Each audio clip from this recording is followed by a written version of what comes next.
आरती राव जब से स्वास्थ्य मंत्री बनी उस प्रोसेस को रुकवा दिया गया कि हमारे जो चेयरपर्सन है उन्होंने जो ज्ञापन दिया है और उन्होंने जो मांग की है कि सिविल हॉस्पिटल में ही सिविल हॉस्पिटल रहे, हम ये कहने के लिए आज आए हैं कि वो तो पहले से ही स्वास्थ्य मंत्री ने कह दिया कि हम वहीं बनाएंगे, तो ज्ञापन की जरूरत क्या दिया। 144 दिन पूरे हो गए थे, अनशन पर बैठे हुए थे, तो चेयरपर्सन तो एक दिन भी हमारे पास नहीं आई। स्वास्थ्य मंत्री आरती राव ने इस प्रक्रिया को अवरुद्ध कर दिया है और उसका जिला होते हुए भी जो जनता को जो अस्वास्थ्य की दृष्टि से जो जनता को बेहाल खड़ा कर दिया है। लोकतंत्र में मुझसे उम्मीद ना रखे कहना अलोकतांत्रिक है। राव साहब खुद अपने वायदा खिलाफी खुद अपने साथ कर रहे हैं और मुझसे उम्मीद ना करें तो वो भी ये बताए किससे उम्मीद करें।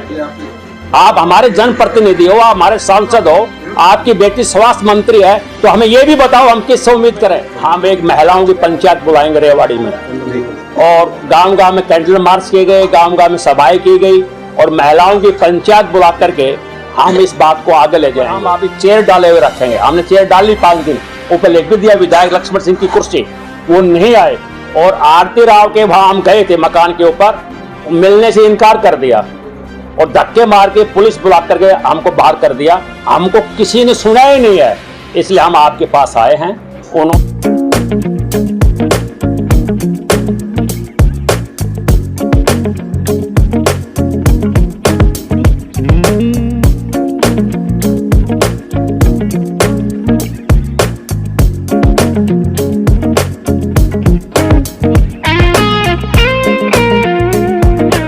भगवानपुर अस्पताल बढ़ाओ संघर्ष कमेटी की तरफ से ये प्रेस कॉन्फ्रेंस है और इस प्रेस कॉन्फ्रेंस का सबसे बड़ा जो मुद्दा है वो ये है कि पिछले 140 दिन से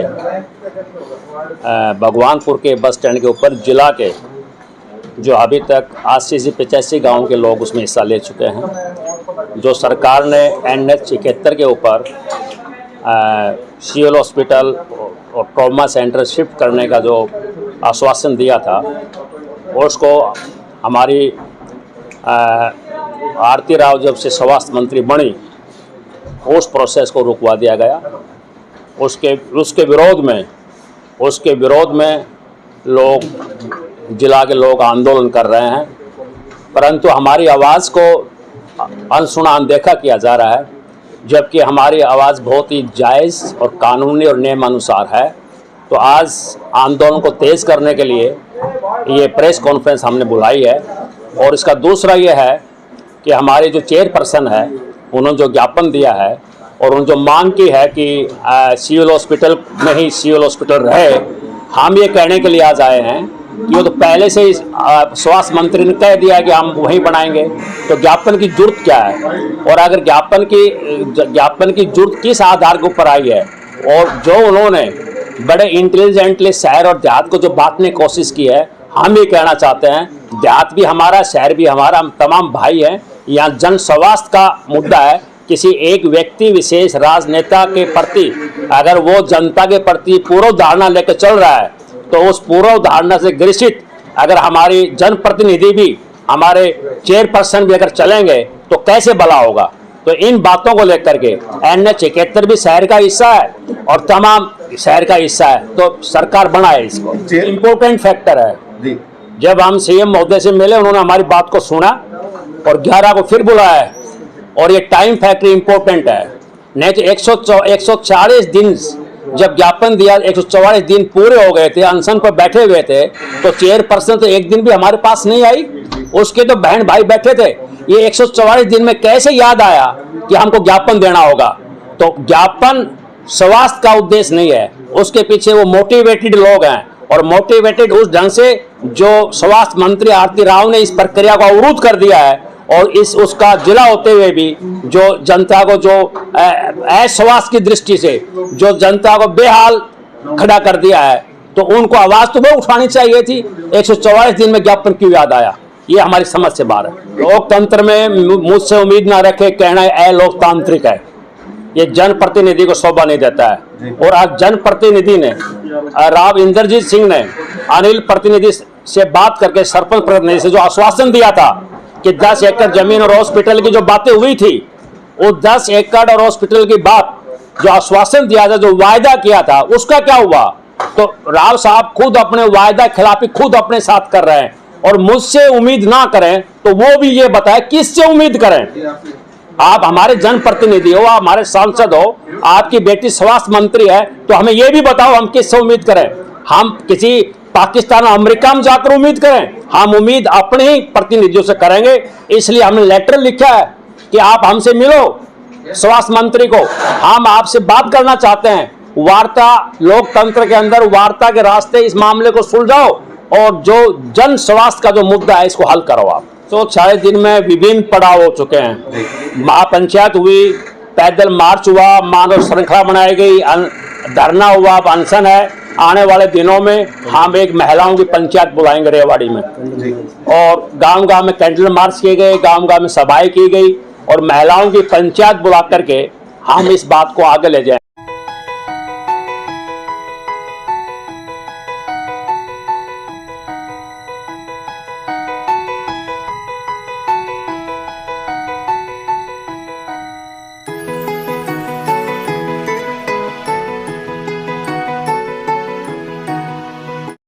और एक एक बच्चा, एक एक गांव में कमेटी बनाएंगे हम, एक एक गांव के अंदर। और ये जन स्वास्थ्य का मुद्दा, ये इलाज आम आदमी को चाहिए। अगर कोई अमीर है जो सिल्वर स्पून से पैदा हुआ है, वो अमेरिका जापान में इलाज करवा लेगा, वो बड़े हॉस्पिटल में चला जाएगा। ये हॉस्पिटल सरकारी हॉस्पिटल आम जनता के लिए है। आम जनता को इकट्ठा करेंगे, आंदोलन करेंगे, हक लेकर रहेंगे। मुख्यमंत्री का काफी सकारात्मक रुख था, उम्मीद से बाहर था। उन्होंने पूरी बात, जितना हम बोल पाए, जितना हम समझा सकते हैं, जैसे आपके सामने पूरी बात को सुना। और हमसे उन्होंने 2 सवाल पूछे। एक सवाल पूछा कि आप लोकल विधायक से मिले हो? मगर हम लोकल विधायक हमारे पास नहीं आया, हम लोकल विधायक के पास खुद गए थे, आपके नाम ज्ञापन देकर आए थे। और हमने ये कहा था कि 5 दिन में आप मुख्यमंत्री जी से बात कर लें आप, और वहां आ जाएं धरना स्थल के ऊपर, हम आप एक चेयर डाले हुए रखेंगे। हमने चेयर डाली, 5 दिन ऊपर लिख भी दिया विधायक लक्ष्मण सिंह की कुर्सी। वो नहीं आए, और आरती राव के वहां हम गए थे मकान के ऊपर, मिलने से इनकार कर दिया, और धक्के मार के पुलिस बुला करके हमको बाहर कर दिया। हमको किसी ने सुना ही नहीं है, इसलिए हम आपके पास आए हैं। उन्होंने कहा कि आपके जो सवाल हैं, जो बातें हैं, मैंने सुनी हैं, और आप 11 को फिर आओ, आप फिर इस बात को आगे बढ़ाएं। मैं ये कह रहा हूँ, शहर के लोग हमारे साथ जुड़े हुए हैं। जब हमने पैदल मार्च किया तो शहर के लोगों ने रिफ्रेशमेंट दी थी। यहाँ कौन लोग थे मुझे ध्यान है, शहर के लोगों ने दी थी। जो लोग ज्ञापन दे रहे हैं, जो ज्ञापन दे रहे हैं वो पार्षद हैं, वो चेयरपर्सन हैं, वो ज्ञापन देने वाले वो शहर के जनप्रतिनिधि हैं। तो जनप्रतिनिधि और वो जो ज्ञापन दे रहे हैं, वो ज्ञापन पॉलिटिकली मोटिवेटेड ज्ञापन है। वो ज्ञापन स्वास्थ्य और हॉस्पिटल से जुड़ा हुआ नहीं है। नहीं, अगर वो ज्ञापन इससे जुड़ा हुआ है तो चेयरपर्सन जवाब दे, 144 दिन में ज्ञापन याद क्यों आया? एक सिंपल सवाल है। अच्छा, एक तो वो कैसे? हम ये कह रहे हैं कि आप एक गांव 8 एकड़ जमीन फ्री ऑफ कॉस्ट दे रहा है, सरकार को दे रहा है। सरकार उस जमीन को अपने नाम तो कर ले कि स्वास्थ्य सेवाएं आपको बजट होगा तब दे देना, परंतु आप उसको अपने नाम ही नहीं कर पा रहे हैं आप। ये तो सबसे विडंबना की बात है। चले, आप सीएल हॉस्पिटल का एक डिस्प्यूट है मान लीजिए, for the sake of argument, परंतु ये जमीन तो अपने नाम कर ले आप ये तो कहें हम ट्रॉमा सेंटर बना देंगे।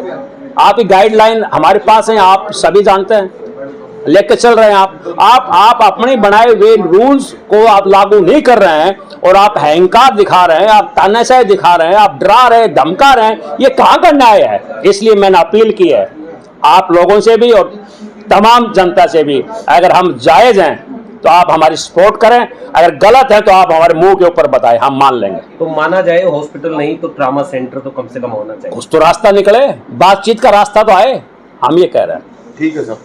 गंभीर एक्सीडेंट के इलाज के लिए रेवाड़ी का एकमात्र अस्पताल Aditya hospital, block A, Sun City, Hooda bypass, Abhay Singh Chowk, Rewari. यहाँ न्यूरो सर्जरी के अंतर्गत ब्रेन और रीढ़ की हड्डी की सर्जरी की जाती है। दिमाग की नस ब्लॉक होना, नस फटना और लकवा जैसे मामलों का उपचार किया जाता है। कार्डियोलॉजी विभाग में एंजियोग्राफी, स्टंट और छल्ला डालने की सुविधा है। लेप्रोस्कोपी द्वारा पित्ताशय, अपेंडिक्स, हर्निया और पेट की सर्जरी बिना बड़े चीरे के होती होती है। ऑर्थोपेडिक्स में कितनी भी टूटी हड्डी का सफल ऑपरेशन, घुटना बदलना, फ्रैक्चर, घुटने के फटे मांस और हड्डी के ट्यूमर का ऑपरेशन किया जाता है। सामान्य चिकित्सा में दमा, सांस की तकलीफ, इन्फेक्शन, टीबी, पेट की गैस, चिकनगुनिया और डेंगू का इलाज उपलब्ध है।